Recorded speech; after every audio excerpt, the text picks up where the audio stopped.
saludo a la arquitecta Rosibel Segarra y a nombre de la organización de Expodeco 2013 les agradecemos su presencia en esta conferencia de interiorismo denominadas Nuevas Tendencias en Diseño y en Decoración. Quisiera por favor recordarles que tengan la amabilidad de apagar sus celulares o en todo caso tenerlos en modo vibrador para no interrumpir la conferencia. Y para empezar este ciclo de charlas especializadas, quiero presentarles al reconocido arquitecto Rafael Moya, él, quien después de su formación en arquitectura técnica en la Rábida, un posgrado en diseño, cálculo y análisis de estructuras en la Universidad de Huelva y su especialización en energías limpias, energía solar térmica y fotovoltaica en el Centro de Estudios de la Energía Solar, desarrolla su carrera como jefe de obras en diversas empresas en su país de origen durante más de 15 años. Y ahora nos trae el tema reciclaje y diseño, una pareja sustentable. Lo escuchamos, arquitecto. Gracias. Quisiera hacerle un par de comentarios antes de empezar con la ponencia, y es que, bueno, supongo que aquí la mayoría de los asistentes serán profesionales del interiorismo o arquitectos, ¿no? Entonces, por un lado, más que algo muy visual, he pretendido hacer algo más teórico, ¿no? Sobre todo porque creo que es necesario dar a conocer los conceptos, ¿no? O sea, la teoría, porque muchas veces hablamos de lo eco, lo verde, lo green, etcétera, etcétera, y evidentemente creo que hay mucha confusión al respecto y lo que quiero es aclarar en un primer lugar los términos, ¿no?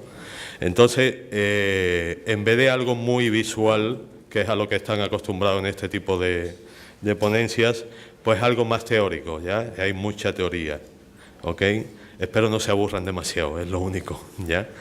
Por otro lado, también quería comentarles, antes de empezar, que bueno, que la conferencia se ha titulado Reciclaje y Diseño, una pareja sustentable. Yo quiero, evidentemente, en un primer lugar, cambiar ese título. Con el permiso de Expodeco quiero cambiar el título, porque lo de reciclaje, para empezar a aclarar los conceptos, lo de reciclaje es una pequeña parte de todo lo que se llama sostenibilidad, ¿ya? Entonces, una vez aclarados esto, quería empezar comentándoles que, permítanme un momento porque creo que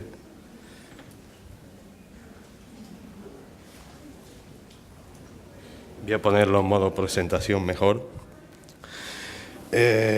Nada, simplemente empezar comentándoles que es curioso porque cada vez que tengo que explicar qué es lo que hago, por qué lo hago y sobre todo cómo lo hago, ¿no? Es que tengo que remontarme a un pasado muy, muy lejano, ¿no? Y cuando digo muy lejano no digo cuando era niño ni nada de eso, ¿no? Me refiero al origen del universo hace 13.700 millones de años, ¿no? Y cómo una gran explosión dio origen a la materia y la antimateria, ¿no?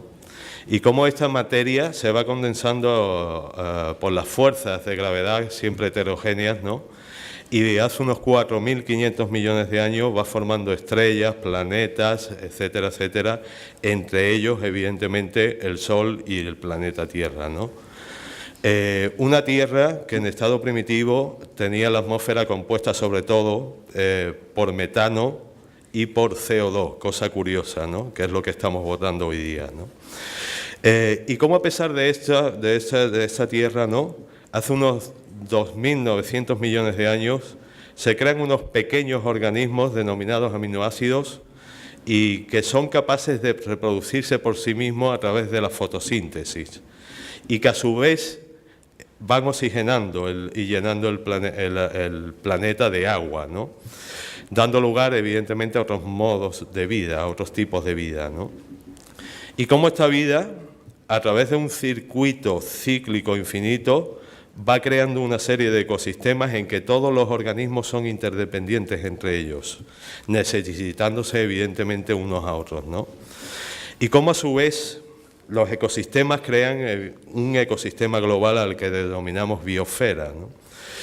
en el que, bueno, evidentemente que si uno de estos ecosistemas muta la biosfera global, es decir, son los distintos periodos que conocemos de la Tierra, ¿no? Esas glaciaciones, etcétera, etcétera, ¿no?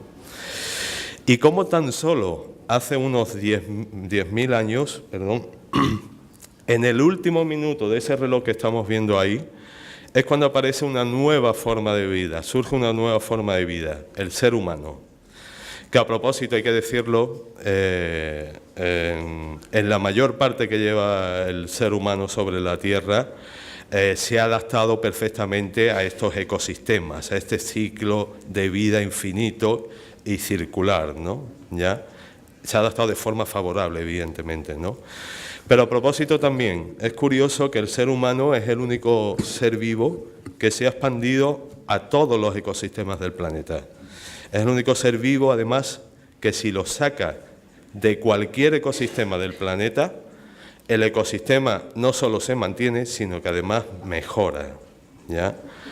Bueno, y ya por último, en la última milésima de segundo de ese reloj que vemos ahí, el ser humano evoluciona de tal modo que empieza a pensar de forma lineal, finita, y cognitiva, creando cosas, aprovechando lo que le dan los ecosistemas y sin tener en cuenta el equilibrio de estos, ¿no? Nace evidentemente lo que se denomina la revolución industrial, ¿ya? Sí es cierto que esto trajo algunas cosas buenas, tales como el desarrollo de la tecnología o los derechos del trabajo, los derechos de la mujer, los derechos civiles y ya en última instancia, generación a la que pertenezco, la preocupación por los recursos naturales y el medio ambiente, ¿no? Es decir, se empieza a dar cuenta el ser humano que su forma de actuar no es la adecuada, surgiendo así evidentemente los movimientos medioambientales preocupados por la ecología y por la ruptura del equilibrio en los ecosistemas, ¿no?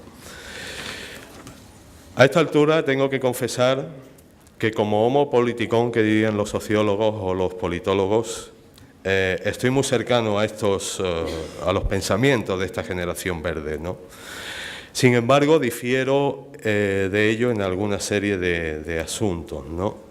Y es que entre ellas, evidentemente, es que no están sabiendo dar los mensajes adecuados.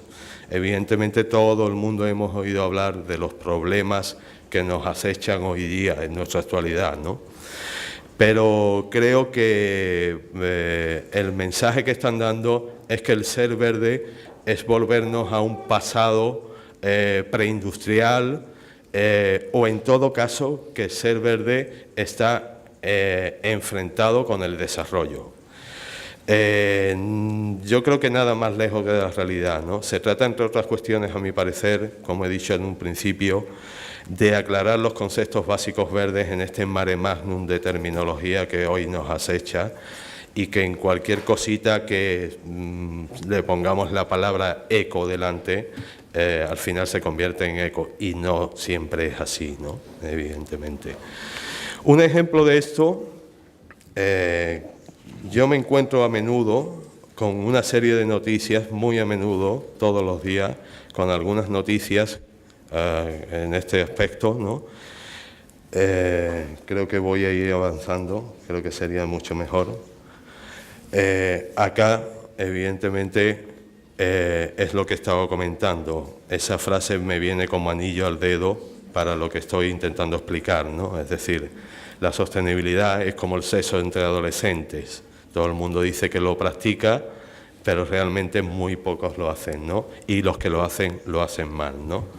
Como estaba comentando, pues bueno, un ejemplo que quería comentarle ya es que yo me encuentro a menudo con una serie de noticias, ¿no? Como la que me he encontrado hace poco, creo que en un diario, o sea, no sé si en un diario o en televisión, pero el caso es que me encontré con una noticia que es que decía que cierta municipalidad de aquí de Lima había instalado los primeros paraderos de buses verdes, ecológicos, ¿ya? Hasta ahí todo bien, evidentemente. monstruo, bacán, que se vaya evidentemente cada vez más municipalidades sumando a la campaña verde, ¿no? Pero continuaba diciendo que estos paraderos ecológicos consistían en que le habían implantado unos techos verdes. Hasta ahí bien también, no hay ningún tipo de problema. Pero continúo leyendo o viendo la noticia y resulta que el elemento portante, el elemento estructural de ese paradero verde es aluminio. Ya fue, o sea, ya se terminó de ser ecológico, ¿ya? Resulta que el aluminio, evidentemente, es uno de los materiales de construcción menos ecológicos que existe. Desde la extracción de la bauxita hasta los miles de litros de agua que se gastan para su producción, ¿no? O su extrusión, ¿ya? Y sin contar, evidentemente, el gasto energético, que son de 213 kilojulios por cada kilo de aluminio. O sea, esto hace que el aluminio se deba usar en muy contadas ocasiones. En contadas ocasiones tales como, pues no tenemos más remedio que usarlo para los aviones porque pesa muy poco. Y sin embargo se hace un abuso excesivo en el mundo de la construcción y del diseño del aluminio, ¿no? Entonces, bueno, creo que es conveniente aclarar, primero que nada, los conceptos básicos. Perdón. Otro ejemplo, antes de continuar con los conceptos. Hace poco fui invitado al primer Congreso Internacional de Arquitectura Sostenible, que tuvo lugar acá, a una cuadra de acá, en el Colegio de Médicos, acá en el Centro de Convenciones del Colegio de Médicos, ¿ya? Y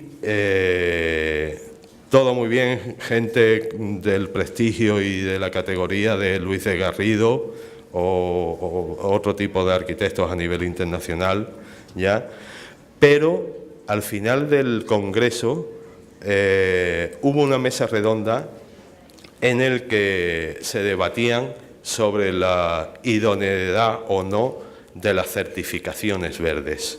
A mí me gustaría aclarar, evidentemente, que lo de las certificaciones verdes está muy bien para cuando estamos hablando de medioambientalmente sostenible, no ecosostenible.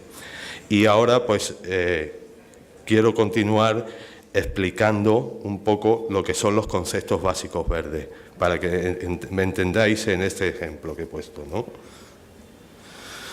Todos hemos ido a hablar, evidentemente, de los problemas que nos acechan, estos problemas que estamos viendo ahí de cambio climático, pérdida de biodiversidad, agotamiento de recursos, contaminación, exceso de residuos, etcétera, etcétera. Otros 1000 podría poner, ¿no?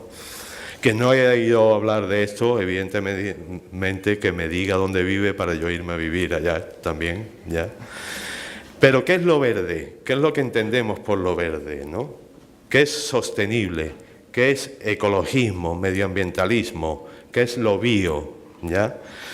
Yo me gustaría, en primer lugar, dar una definición de lo que es sostenibilidad, ¿ya? La sostenibilidad no es otra cosa definida en la cumbre del Río, creo que fue, ¿ya? La cumbre de medio ambiente. No es otra cosa que satisfacer las necesidades del presente, de nuestras generaciones, sin comprometer con las del futuro, ¿ya? Evidentemente, todo el mundo sabe, o si no, lo digo yo aquí ahora, que ya estamos consumiendo lo de nuestros hijos, ¿ya? Y por otra parte, esta misma definición tiene 3 componentes, como vemos ahí. Uno ecológico, otro económico y otro social, ¿ya? Ecológico o medioambiental, ¿ya? ¿Ok? Entonces, si falta cualquiera de esos elementos, ya deja de ser sostenible, ¿ya? Entonces, si tenemos algo que es ecológico y social, ya no es sostenible porque le falta la parte económica, ¿ya? Eso quiero que se quede en la cabeza porque más adelante veremos algunos ejemplos de esto, ¿ya? Esto es con lo que tiene que ver con la definición de sostenibilidad. Con respecto a ecologismo y ambientalismo, como decía Andrew Dawson en su pensamiento político verde, ya vamos al mundo de la política, no es lo mismo medioambientalismo que ecologismo, ¿ya? El medioambientalismo es un verde claro, ¿ya? Y el ecologismo un verde oscuro, es decir, el ecologismo replantea el sistema completamente, desde las ideologías políticas hasta el modelo productivo, pasando por las prescripciones de la vida en sociedad, ¿no? ¿Ya?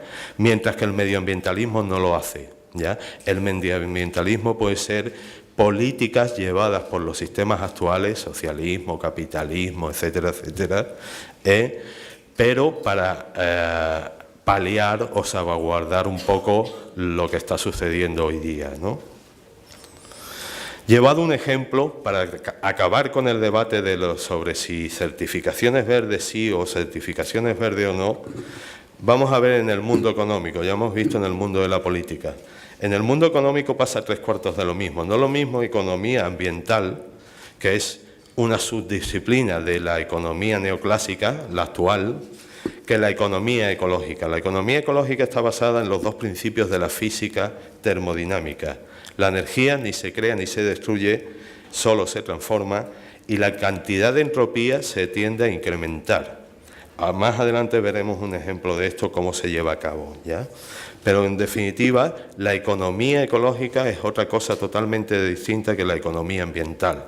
Si se dan cuenta, estamos separando medioambientalismo de ecologismo, tanto en el mundo de la política como en el mundo económico. Pero vamos a llevarlo al terreno que nos interesa para acabar con el debate sobre si medioambientalismo sí o medioambientalismo no, si certificaciones sí o certificaciones no, ¿no? Hasta ahora, la arquitectura convencional, la que se está haciendo hasta hoy día, es una arquitectura que es un paradigma de hace 80 años. Había gente como Le Corbusier, Van der Rohe, etcétera, etcétera, que crearon una nueva arquitectura acorde a los acontecimientos que estaban viviendo la sociedad de hace 80 años. Esta arquitectura se sigue usando hoy día, ¿ya? O sea, no hemos cambiado absolutamente nada, no hay un nuevo paradigma en arquitectura. Eso, evidentemente, si nosotros cogemos y a esta misma arquitectura le añadimos una serie de componentes limpios, como puede ser energía eólica, solar, luces LED, etcétera, etcétera, ¿ya? Es un modelo que es un modelo aditivo, es el mismo modelo de la arquitectura convencional que hasta ahora se usaba, ¿ya? A la racionalista de hace 80 años, al cual le implantamos una serie de tecnologías limpias. Esto evidentemente encarece la vivienda o encarece el edificio, ¿ya? ¿Se acuerdan que tenían que tener la sostenibilidad una parte económica? No podría encarecer. Evidentemente una arquitectura medioambientalmente sostenible tampoco es una arquitectura sostenible, ¿ya? Podrá ser limpia, podrá paliar un poco los problemas actuales, pero no deja de ser una arquitectura de hace mucho tiempo. Entonces, para hablar o acabar con el debate de si certificaciones sí o certificaciones verdes no, ¿qué es la arquitectura sostenible? Ahí vemos una definición de arquitectura sostenible, ¿no? Una verdadera arquitectura sostenible es aquella que satisface las necesidades de sus ocupantes en cualquier momento y lugar, sin poner en peligro el bienestar de las generaciones futuras, ¿ya? Eso, evidentemente, conlleva una serie de compromisos, ¿ya? Tiene que ser honesto con el desarrollo humano, la estabilidad social, utilizando estrategias arquitectónicas con el fin de optimizar los recursos y materiales, disminuir el consumo energético, promover la energía renovable, reducir al máximo los residuos y las emisiones y mejorar la calidad de vida de sus ocupantes. Esto es una definición consensuada por 12 de los más prestigiosos arquitectos dedicados a la arquitectura sostenible, ¿no? O sea, desde Luis de Garrido, que es el presidente de la ISFA, como ya he comentado antes, creo.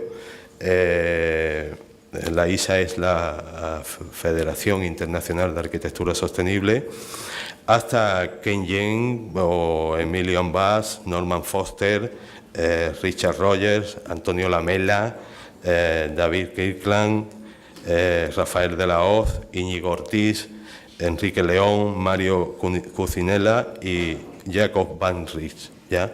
Son los 12 arquitectos que han consensuado esta definición de arquitectura sostenible, ¿ya? Entonces, como vemos, una arquitectura sostenible no tiene por qué encarecerse, no tiene por qué añadir, puede añadir evidentemente una serie de elementos limpios, pero lo que trata evidentemente es de imitar, es un nuevo paradigma en la arquitectura que lo que intenta es imitar al ecosistema natural, ¿ya? Aprovechando evidentemente los beneficios de esto, es decir, antes hemos visto en la anterior que, bueno, que el aire pasaba por el edificio, salía contaminado, el agua no se tenía en cuenta, se perdía el agua, etcétera, etcétera. No teníamos en cuenta el ambiente que nos rodea. En la arquitectura sostenible esto evidentemente cambia, ¿ya? Entonces aprovechamos lo que nos da el medio para hacer una arquitectura sostenible. Aquí he puesto un ejemplo de líneas básicas de una casa bioclimática, pero la bioclimatización es una parte pequeña de la bioconstrucción. Más adelante veremos eso, ¿ya? Entonces, creo que con esto vamos llegando al final del debate, que ya hemos visto en el campo político, que no es lo mismo ecologismo que medioambientalismo, no es lo mismo en el campo económico, tanto medioambientalismo como o la economía medioambiental con respecto a la economía ecológica, y ahora en el campo de la arquitectura pasa exactamente igual, ¿no?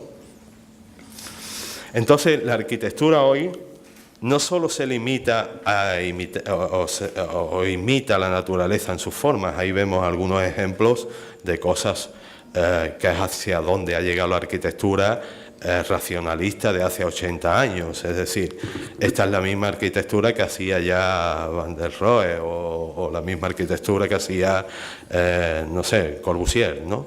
¿Ya? ¿Qué es lo que pasa? Que ha tendido hacia la monumentalidad, ha tendido hacia lo grande, ¿no? El político de turno contrataba al arquitecto de turno para hacer el palacio más grande, ¿no? Evidentemente es muy bonito, pero ahí vemos, por ejemplo, el Museo del Vino en La Rioja, allá en España, que, bueno, que está vacío, no lo usa nadie, ya, es de Gehry, ya, es muy bonito, evidentemente, pero no tiene utilidad, ya. Vemos también, creo que es la estación del metro de Sevilla, ese hongo gigantesco que vemos ahí, que no es otra cosa que un sol y sombra. O sea, es muy bonito, sí, pero no deja de ser un sol y sombra, ¿no? Y el último detalle es bien curioso, porque eso que vemos ahí, ese edificio tan bonito que vemos ahí, ya, es un proyecto para una central eléctrica que opera con carbón, o sea, lo más contaminante que existe en el mundo. O sea, entonces la arquitectura no solo se limita hoy día, o el nuevo paradigma en arquitectura, no solo se limita a imitar la naturaleza, ¿no? Con el diseño interior pasa 3/4 de lo mismo. Con el diseño interior, bueno, pues vemos ahí formas orgánicas de alguna cafetería, la estación de Londres, de trenes de Londres, etcétera, etcétera, que sí, que están muy bonitos, son monumentales, pero no se trata solo de eso, ¿no?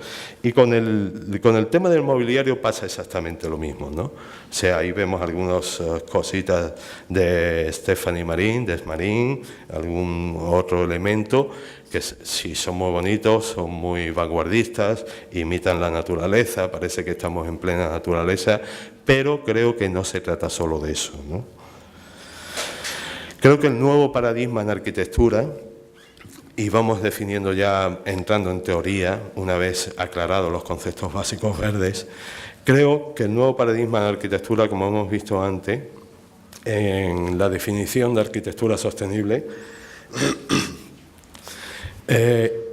hace que haya una serie de indicadores sostenibles, es decir, lo que se debe hacer para que una arquitectura sea sostenible.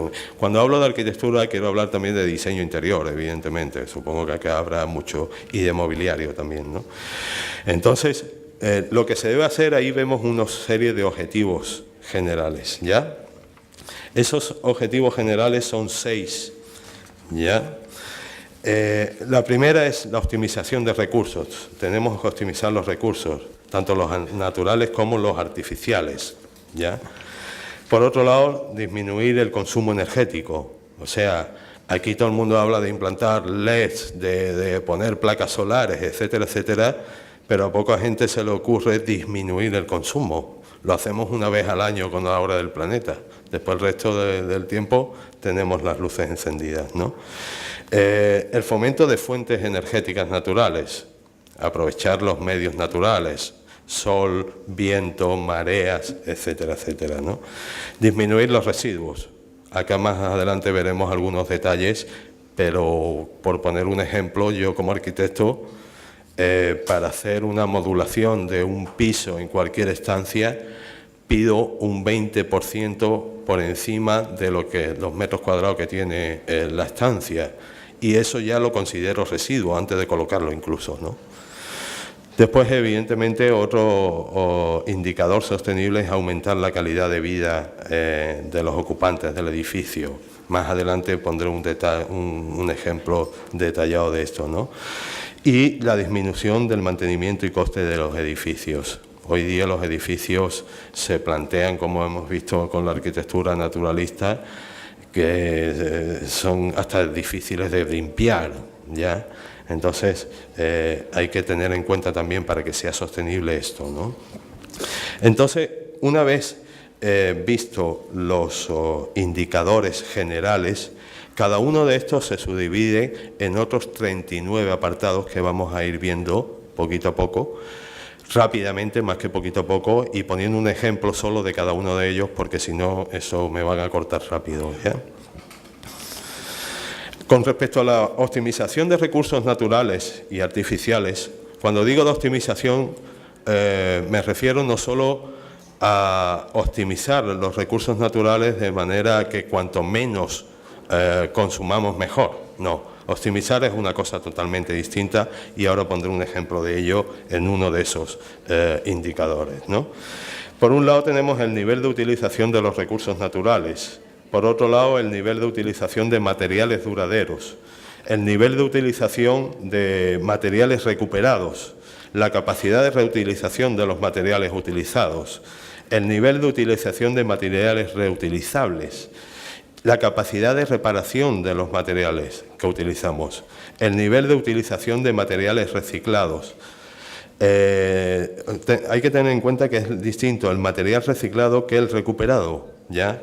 Eso es otra diferencia que yo he estado intentando explicar acá en mi salón, y más adelante, si quieren, lo vemos con más detenimiento si da tiempo, ¿ya? Después, la capacidad de reciclaje de los materiales utilizados y el nivel de aprovechamiento de los recursos utilizados, ¿ya? Acá, por poner un ejemplo, con respecto al punto 1.5, el nivel de utilización de los materiales reutilizables. Quiero poner el ejemplo de... Todo el mundo conoce la marca Ford, ¿no? De carros Ford, ¿no? Bueno, pues Ford la inventó un señor que se llamaba Henry Ford, ¿ya? Henry Ford, en los primeros de siglo, creo, ¿ya? Empezó fabricando su modelo A, fue famoso por el tema de la cadena de producción, es decir, es uno de los artífices de la revolución industrial, ¿no? Producir coches en cadena, ¿no? O vehículos en cadena. Entonces este hombre mandaba a fabricar sus motores a distintos proveedores, ¿no? ¿Ya? Y estos proveedores le mandaban esos motores en unas parihuelas, en una caja determinada, ¿ya? Que él decía que fuera así la caja, ¿ya? Entonces, una vez le llegó uno de los fabricantes y le dijo que podía optimizar ese embalaje, que podía reducir ese embalaje y optimizar al máximo la madera utilizada para ese embalaje, ¿no? Evidentemente Henry Ford no le echó ni cuenta. Y la cosa era muy sencilla, y es que este señor usaba esos embalajes para el revestimiento interior del vehículo, ¿ya? Ahí sí se está optimizando los recursos. Es decir, utilizar el embalaje para hacer el vehículo, ¿ya? Pasamos al siguiente indicador, que es la disminución del consumo energético. Ahí vemos otra serie de puntos en la que se subdivide esta disminución, ¿no? Es decir, energía consumida en la obtención de materiales. Poca gente tiene en cuenta de dónde viene el material, ¿no? La consumida en el transporte de materiales. Ahora aquí veremos el ejemplo, un ejemplo muy curioso con respecto a esto, ¿no? La energía consumida en el transporte de la mano de obra. Nadie tiene en cuenta eso. No sé si vienen desde el Cono Norte o desde el Lurín. No. Y cuánto contamina esa persona, ¿no? ¿Ya? La energía consumida en el proceso de construcción del edificio. La energía consumida por el edificio a lo largo de su vida útil. Eso hay que tenerlo en cuenta también, cuánto va a durar un edificio y cuánta energía va a consumir en ese tiempo, ¿no? El nivel de adecuación tecnológica para satisfacción de las necesidades humanas. Esto es lo que hablaba antes con respecto a no basta solo con poner luces LED, muchos techos verdes, esto y lo otro, ¿no? Sino hay que adecuar la tecnología a lo que el entorno nos pida, ¿no? La eficacia energética del diseño arquitectónico, bioclimático. Ya hay que aprovechar lo que nos da la naturaleza para implementarlo, ya tanto en la arquitectura como en el interiorismo, ¿eh? El nivel de inercia térmica del edificio, hay que tener en cuenta, muy importante este punto, porque, bueno, ahora a través del ejemplo vamos a ver por qué, ¿no? La energía consumida en el proceso de derribo o desmontaje del edificio, ¿no? Entonces, con respecto a estos puntos, básicamente he marcado el punto 2 para poner un ejemplo, pero eso sirve para todos los puntos, ¿eh? Y es que, pongamos otro ejemplo, imaginemos que nos encargan el proyecto de nuestra vida. Imaginemos que nos llama un ayuntamiento, el de Lima, el de Madrid, mejor, Lima no tanto, el de Madrid, ¿ya? Y nos encarga hacer el edificio más ecosostenible posible para que sea el símbolo de la ciudad. O sea, ahí tenemos el proyecto de nuestra vida, ¿no? Pero nos pone una sola condición, ¿ya? Que el edificio, bueno, en concreto dos, ¿ya? Y es que el elemento portante del edificio, o la estructura del edificio, o bien sea de bambú, o bien sea de concreto armado, ¿ya? Ya la mayoría estaremos pensando en el bambú. Es la respuesta correcta. No, perdón, es la respuesta incorrecta, ¿ya? El bambú es sostenible, evidentemente, en los lugares donde hay bambú, ¿ya? Este no es el caso, en Madrid no es el caso, ¿no? Además, el alto coste de la mano de obra en España hace que su mantenimiento sea caro. Por otro lado, no tiene mucha inercia térmica, como vemos ahí en el punto 2.8, ¿no? No tiene mucha inercia térmica, por tanto el edificio difícilmente se podrá bioclimatizar, ¿no? Y por último, el gasto energético de su transporte desde los países productores de bambú hasta Madrid, pues es enorme, ¿no? ¿Ya? Fuera parte, evidentemente, del enorme gasto en la reparación o sustitución que, en caso de rotura de la estructura, que es compleja, porque hay que traer, hay que desmontar, etcétera, etcétera, ¿no? Por el contrario, el concreto armado prefabricado, siempre no vertido in situ, ¿ya? Es abundante en muchos sitios, incluido Madrid, evidentemente, ¿no? En la mayoría de las ciudades y pueblos existe concreto. Fuera parte de esto, además que nos ahorramos en transporte debido a ello, requieren muy poco mantenimiento. O sea, el concreto no requiere prácticamente ningún mantenimiento y además tiene una larga vida útil, ¿no? Tiene una alta inercia térmica, evidentemente, también, por lo que aprovecha en la bioclimatización. Y su colocación requieren muy pocos medios auxiliares, siempre que sea prefabricado, ¿no? Ya digo que vertido in situ sí es un coste y es menos sostenible que el prefabricado, ¿no? Evidentemente, si es prefabricado también, las piezas que se deterioren se pueden sustituir con facilidad, ¿no? Y por último, además, solo requiere 1 kilojulio por cada kilo de producto que se produce, o sea, creo que el concreto armado prefabricado es mucho más sostenible para hacer un edificio sostenible, ¿ya? Entonces, con esto termino el ejemplo de la disminución del consumo energético y paso al fomento de las fuentes de energías naturales. Ahí vemos otra serie de puntos. Acá no me voy a parar porque ya eso creo que el tiempo nos limita. Pero bueno, se trata de simplemente del nivel de utilización tecnológica a base de energía solar, el nivel de utilización tecnológica a base de energía geotérmica, el nivel de utilización de tecnología a base de energías renovables por el ecosistema natural, ¿ya? El siguiente punto, que es respecto a la disminución de residuos y emisiones, pues bueno, el nivel de residuos de emisiones generadas en la obtención de materiales de construcción, hay que tenerlo siempre en cuenta de dónde viene el material. El nivel de residuos y emisiones generadas en el proceso de construcción, acá pondremos ahora otro ejemplo, ¿ya? El nivel de residuos y emisiones generadas en el mantenimiento de edificios y el nivel de residuos y emisiones generadas en el derribo. Todo edificio tiene una vida útil final, ¿no? ¿Ya? Entonces, acá, por ejemplo, con respecto al tema del nivel de residuos y emisiones generadas en el proceso de construcción, creo que el ejemplo ya lo había puesto anteriormente, ¿no? Que era este ejemplo de que, bueno, que muchas veces, sin tener en cuenta de dónde viene y a dónde va, pedimos por encima de lo que realmente vale, ¿no? De la modulación que realmente tenemos. Aquí tenemos una sala de 200 metros cuadrados y nosotros pedimos para poner el piso 220 metros. Entonces ya, al final, pues estamos, antes de colocarlo, tirando 220 metros. 20 metros, perdón, ¿ya? Con respecto al aumento de calidad de vida de los ocupantes del edificio, las emisiones perjudiciales para el ecosistema natural, hay que tenerlo en cuenta, eso de cambio climático, y etcétera, etcétera.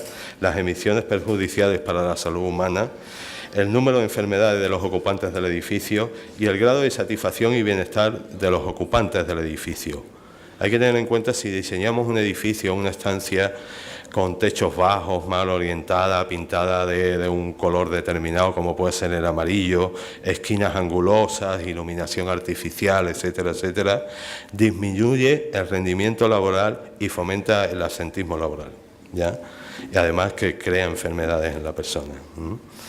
Y por último, el último indicador sostenible, pues bueno, es la disminución del mantenimiento y coste de los edificios, ¿no? Ahí vemos que, bueno, una serie de puntos, hasta 10 puntos, como es el nivel de adecuación entre la durabilidad de los materiales y su ciclo de vida funcional.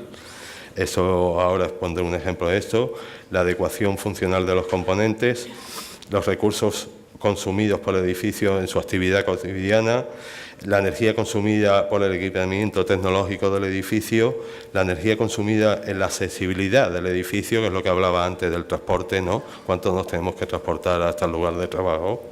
La energía residual consumida por el edificio cuando no está ocupado, siempre a un edificio consume energía, aunque no haya nadie, ¿ya? El nivel de necesidad de mantenimiento del edificio, el nivel de necesidad de tratamiento de las emisiones y residuos generados por el edificio, el coste económico de la construcción del edificio y el entorno social y económico, ¿ya? Acá el ejemplo más simple que quiero poner es con respecto al nivel de adecuación entre la durabilidad de los materiales y su ciclo de vida funcional. Es que, por ejemplo, nosotros normalmente, como diseñadores de interiores, arquitectos y demás, siempre nos vamos a la mayor calidad, lo que nos ofrezca mayor calidad. Vamos a comprar mayólica, baldosa cerámica o cualquier otra cosa, ¿no? Y el fabricante nos dice que esta baldosa dura 1000 años. Ya, muy bien. Yo les digo que no dura más de 20 años. Antes de los 20 años, como edad media de los 16 años, la baldosa se está renovando. Hay que tirarla, ¿ya? Entonces, hay que tener en cuenta también esto, ¿no? Hay que tener en cuenta todos los puntos, todos los indicadores sostenibles, ¿ya? Con esto, evidentemente, esta serie de indicadores sostenibles, hemos visto cómo, qué hacer para que hagamos una arquitectura y un diseño interior sostenible, ¿no? Pero ¿cómo hacerlo?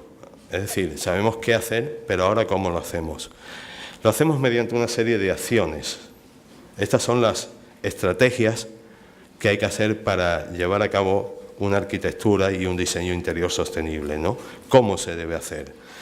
Primero, evidentemente, proteger el medio ambiente, garantizando la integridad de la biosfera, percibir el entorno de forma holística, reducir la fragmentación del territorio. Esto es importante porque las ciudades cada vez se expanden más. Perdón. Reducir al máximo la pavimentación, reducir la edificación en tierras de cultivo, promover la edificación en altura y con la compactación de la ciudad y promover el reciclaje de las ciudades y su expansión. Esta serie de acciones no conlleva ningún costo económico. Son acciones que se pueden llevar a cabo por cualquier municipalidad, cualquier ciudad, cualquier arquitecto y no lleva ningún tipo de coste económico, ¿ya? Acá tenemos otra serie de acciones, ¿ya? Como pueden ser proteger la flora y fauna o asegurar la nutrición humana, preservando los ecosistemas existentes de flora y fauna locales, conservar los hábitats existentes, garantizar la integración holística del entorno y con respecto a asegurar la nutrición humana, fomentar la producción local de alimentos, reducir el transporte de alimentos, que gasta mucha energía, reducir los fertilizantes, asegurar que la dieta humana no genere cambio climático alguno, ya que las vacas son los que más metano generan al medio ambiente, promover el cultivo de alimentos en edificios. Esto también es otra cosa muy importante, ya que a través de los jardines, estos verticales tan bonitos que vemos ahora, también podemos plantar lechugas, tomates, etcétera, etcétera. Yo he hecho varios jardines de estos. Fomentar la autosuficiencia de agua en los edificios.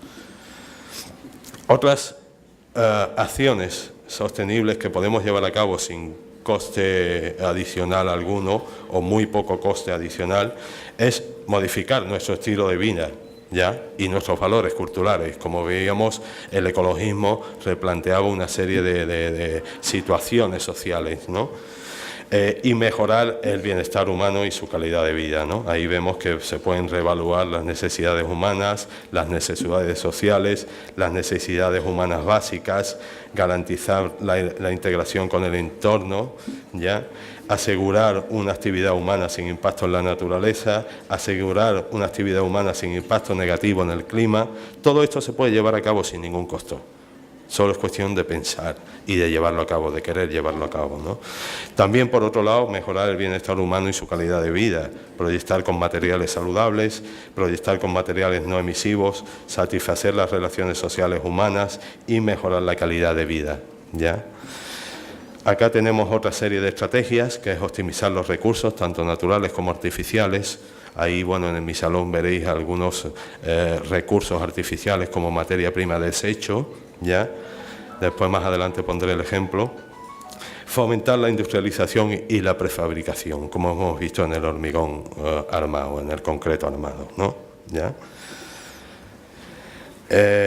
Otra serie de estrategias es reducir al máximo las emisiones y residuos, que para lo cual proyectamos para reutilizar, para gestionar y reducir residuos, para proyectar soluciones constructivas sencillas, reducir la contaminación, reducir los residuos, proyectar con materiales no emisivos, proyectar con materiales biodegradables y proyectar con residuos. Y por otro lado, fomentar el uso de las energías naturales renovables, evidentemente solar, térmica, fotovoltaica, geotérmica, mareomotriz, hay 1000, Se pueden utilizar energías celestiales en vez de infernales como el petróleo o el carbón como usamos hoy día, ¿no? Otras estrategias, pues reducir el consumo energético. Como he dicho antes, pues muy poca gente habla de reducir el consumo. Todo el mundo hablamos de ahorrar poniendo focos LED, esto y lo otro, pero se trata de reducir, de que seamos conscientes de que, bueno, de que se puede reducir mucho el consumo, ¿no? Entonces tenemos ahí otra serie de puntos, cómo podemos proyectar una vivienda mediante acciones sostenibles, ¿no? No me voy a parar, espero que les dé tiempo a leer porque creo que el tiempo se me va agotando ya. Por otro lado, estos dos son los dos últimos acciones que podemos tomar para hacer una arquitectura y un diseño interior sostenible, y es pues reducir el costo de mantenimiento de los edificios y cambiar los sistemas de transporte. Reducir el coste de mantenimiento de los edificios, pues proyectar de una forma integrada con el entorno, proyectar con soluciones sencillas, a veces nos complicamos demasiado como hemos visto en los edificios anteriores, proyectar para prolongar el ciclo de vida de los edificios. Hoy día acá en Lima estamos viendo que casas de no más de 50 años se están tirando abajo, ¿ya? Y proyectar con soluciones tecnológicas sencillas, adecuadas, ¿no? Y con respecto a cambiar los sistemas de transporte, evidentemente reducir el número de automóviles, asegurar la utilización del suelo proporcional al transporte público y fomentar desplazamientos a pie o en bicicleta. Cualquiera de estas acciones se puede llevar a cabo sin ningún tipo de coste económico y a través de la cual podemos hacer un urbanismo, una arquitectura, un diseño interior, etcétera, etcétera, sostenible, ¿no? ¿Cuáles son las estrategias que llevamos a cabo, que llevo a cabo a través de Habitat Indoor para hacer de lo que hacemos una arquitectura sostenible y un diseño interior sostenible y un mobiliario sostenible? Bueno, acá voy a poner algunos ejemplos de cada uno de ellos, ¿ya? El primero es con respecto a la arquitectura, ¿ya? Con respecto a la arquitectura, quiero comentar que, bueno, esto es un encargo que nos hizo el Ministerio de Educación de acá de Perú y es un modelo tipo de infraestructura de centros de innovación pedagógica y metodologías docentes, ¿ya? Este modelo, evidentemente, era para ser implantado en varias regiones del país, entonces había que adaptarlo a distintos entornos, ¿no? ¿Cómo llevamos a cabo este tipo de edificación? Aquí vemos un simbolito que es bien interesante porque lo que hicimos fue unos lineamientos básicos.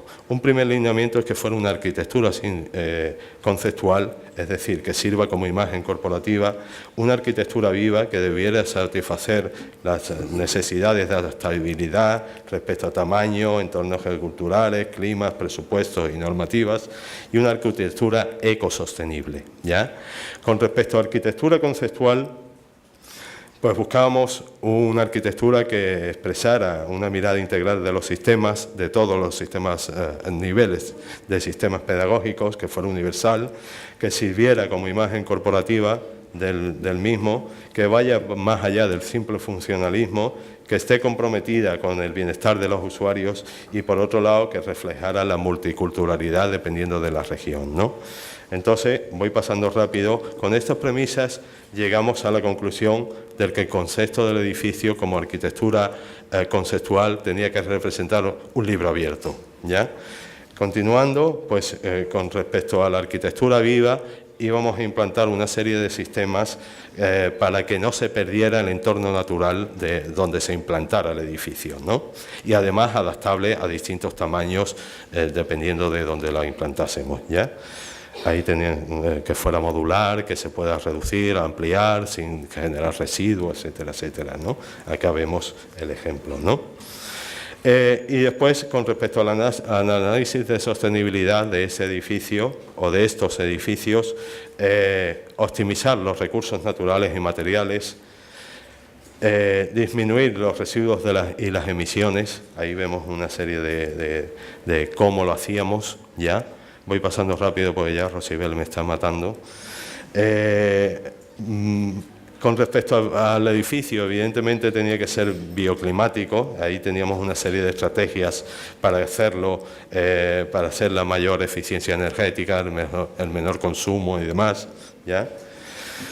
Y más acciones sostenibles que vamos a llevar a cabo, ¿ya? Con esta premisa, este edificio, evidentemente, o este modelo de infraestructura, es un modelo que está todavía en anteproyectos y que, en definitiva, puedo enseñar poco de él, ¿no? Entonces, tengo una serie de planos acá, pero no creo que sea adecuado ya pararme porque ya Rosibel no me deja, ¿no?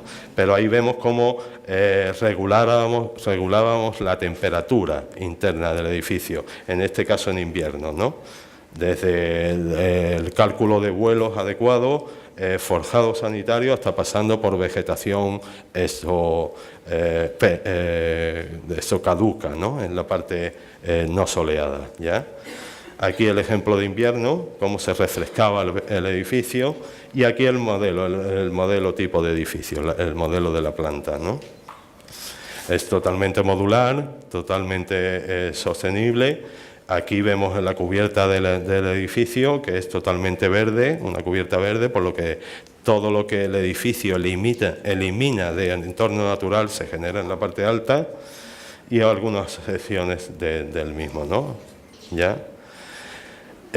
Con respecto a las acciones sostenibles en interiorismo, bueno, hay una serie de estrategias o de preguntas que nos hacemos, que aquí las vemos, que cuál es el propósito del proyecto, es decir, para qué se va a utilizar el proyecto, cuánto tiempo se va a utilizar, si es definitivo, si se va a usar de noche, de día, qué sistemas de energía y agua son adecuados, qué materiales son los adecuados, qué métodos de construcción son adecuados, cómo funcionará el espacio y qué pasará después cuando termine de utilizarse. Todas estas preguntas nos las hacemos a la hora de hacer un interior, ¿ya? Creo que me va a matar aquí esta mujer. Con respecto a los materiales, pues bueno, ahí vemos otra serie de preguntas que nos hacemos a la hora de utilizar materiales, ¿ya? No la voy leyendo porque, bueno, creo que ya el tiempo se me agotó. Bueno, y aquí vemos, pues, eso sí me gustaría explicarlo un toque, ¿ya? Eso es como hemos hecho este salón de acá, que lo han podido ver muchos de ustedes. Esto trata de sostenibilidad. ¿Por qué trata de sostenibilidad? Como hemos visto, la sostenibilidad tiene tres componentes. Un componente social, un componente económico y un componente medioambiental, ¿no? Acá he tratado de reflejar eso, ¿ya? Sostenibilidad social porque es una arquitectura ingrávida, ¿ya?, que sirve para cualquier entorno social, un bar, un restaurante, una cafetería o el hall de un hotel, ¿ya?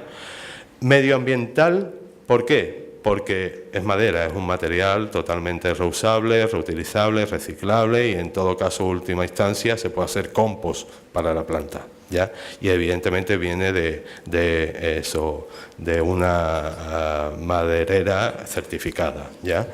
Y económica, porque todo eso se ha hecho con una sola tabla de 2,5 metros de larga por 2 pulgadas de espesor. Todo el espacio está decorado con una sola madera, una sola tabla, ¿ya? Entonces creo que ya no me va a dar tiempo a ver mucho más, pero bueno, es simplemente mostrar también el interiorismo, cómo se hace a través de mobiliario totalmente con materiales recuperados. No tenemos por qué usar materia prima nueva, sino podemos usar la ya existente y hacemos un mobiliario y un diseño interior totalmente adaptable a cualquier gusto de hoy día, ¿ya? Creo que ya con esto termino porque iba a poner otros ejemplos, como puede ser este restaurante, 5 tenedores, o este jardín vertical, que es el que veis acá también, lo muestro rápido, cómo es el proceso de construcción de este mismo jardín vertical, ¿no? Es simplemente unas canaletas de PVC, se aísla la pared, se le pone un sistema de evacuación de aguas, un sistema por goteo, se planta y se reviste de madera, ¿ya? Es un jardín vertical, que lo podéis ver acá, y es de costo ínfimo y es totalmente recuperado, ¿ya? Con esto creo que ya va siendo hora de terminar, ¿ya? Muchas gracias.